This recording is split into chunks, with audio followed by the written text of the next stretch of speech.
laban sa mga abusado.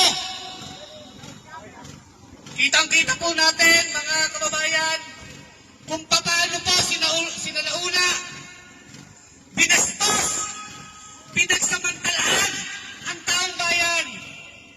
Kitang-kita po natin ang mga DPWH official. Bilyon-bilyon ang nakalapag sa mesa. Pinansusugal lang. Tama ang mga mahihirap na Pilipino. Putang ina! Nakalapag kami sa taho. Putang ina ninyo.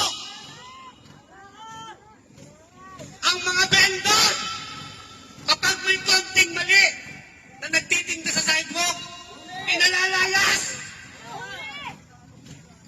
Ang mga driver, konting pagkakamali, inuhuli, minumultahan.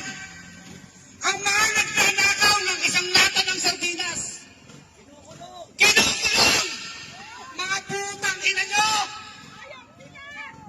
Pero kayo, bilyon-bilyon, pinaghahatian ng mga demonyo. Patikim pa lang po ito, mga kapatid, mga kababayan. Mamaya po, may mga programa kami at babatuhin po natin ang bulok na kamatis at bugok na itlog. Itong mga bugok na mambabatas, mga bugok na mga sindikato na hindi na po tumitigil sa kanilang katakawan.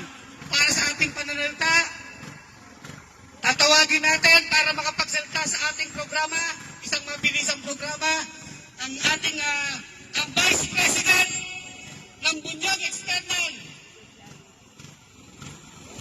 Engineer